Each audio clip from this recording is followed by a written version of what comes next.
कृपया वीडियो में न्यू है तो वीडियो को लाइक एंड सब्सक्राइब और शेयर करें।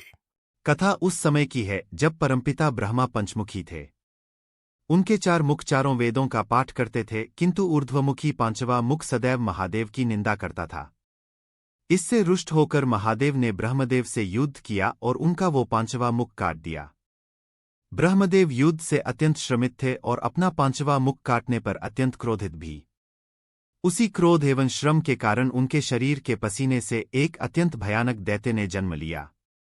ब्रह्मदेव से उत्पन्न होने के कारण उसका तेज और बल असाधारण था और साथ ही परमपिता के प्रताप से उसे जन्मजात 1000 दिव्य कवच प्राप्त हुए। उसने ब्रह्मदेव को प्रणाम किया और उनसे पूछा कि वो कौन है और उसकी उत्पत्ति क्यों हुई है। तब ब्रह्मदेव ने अपने पसीने स्वेद से जन्मे उस असुर का नाम स्वेज्जा रखा और महादेव से हुए अपमान के कारण उन्होंने उसे भगवान रुद्र से युद्ध करने के लिए कैलाश की ओर जाने की आज्ञा दी। अपने पिता की आज्ञा पाकर स्वेज्जा भयानक अट्टहास करता हुआ कैलाश की ओर चला। उधर कैलाश में भगवान शिव समाधि में जाने वाले थे कि उनके गणों ने उन्हें बताया कि स्वेज्जा उनसे युद्ध करने को कैलाश आ रहा है। उन्होंने स्वेज्जा के भयानक रूप और बल की भी चर्चा की और महारुद्र से प्रार्थना की कि वे उस महान असुर का वध करें। तब महादेव ने भगवान विष्णु से इसका उपाय खोजने को कहा और स्वयं समाधि में चले गए। जब श्रीहरि ने स्वेज्जा का रौद्र रूप देखा हो, उन्होंने अपन खून से एक अन्य असुर की उत्पत्ति की और उसका नाम रक्तजा रक्त से जन्मा रखा। रक्तजा नारायण की शक्ति से जन्मा था और युद्ध कौशल में उन्हीं के समान था। नारायण के आशीर्वाद से उसके 1000 हाथ थे और वो 500 दिव्य धनुषों का स्वामी था। उसने नारायण से पूछा कि उसका जन्म क्यों हुआ है। तब नारायण ने उसे बताया कि क्रोधवश ब्रह्मदेव ने स्वेज्जा नामक एक असुर की उत्पत्ति की है जो महादेव से युद्ध की मूर्खता करने जा रहा है। वो महाकाल को तो कोई क्षति नहीं पहुंचा सकता, किंतु इससे भगवान ब्रह्मा और महादेव में वैमनस्य बढ़ेगा, अतः वो जाए और स्वेज्जा को रोके। नारायण की आज्ञा पाते ही रक्तजा ने तत्काल कैलाश की ओर जाते हुए स्वेज्जा को रोका और उसे युद्ध के लिए ललकारा। तब उन दोनों असुरों में भयानक युद्ध आरंभ हुआ। दोनों ब्रह्मदेव और विष्णुदेव के अंश से जन्मे थे और अतुल बलशाली थे।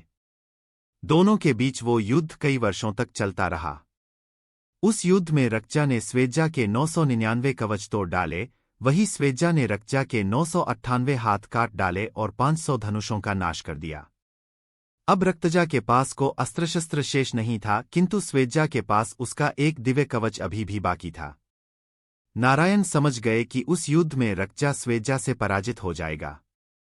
ये जानकर उन्होंने बीच बचाव किया और ब्रह्मदेव को समझा बुझाकर उस युद्ध को रुकवाया। रक्तजा को उस युद्ध में स्वेज्जा को पराजित न कर पाने का क्षोभ हुआ और उसने प्रतिज्ञा की कि अगले जन्म में वो अवश्य ही स्वेज्जा को पराजित करेगा। रक्तजा की इस कामना को देखकर श्रीहरि विष्णु ने उसे आशीर्वाद दिया कि अगले जन्म में रक्तजा की सहायता के लिए वे भी अवतार लेंगे। जब तक उन दोनों का युद्ध समाप्त हुआ, भगवान शिव की समाधि भी टूटी।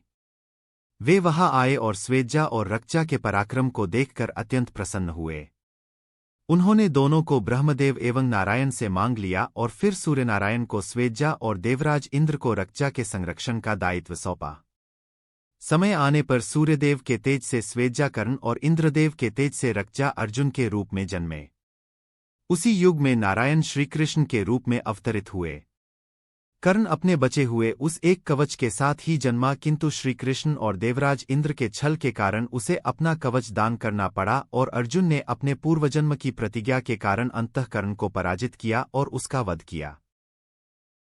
महाभारत की ऐसी कई रोचक कहानियां हैं जो हम आपको बताते रहेंगे।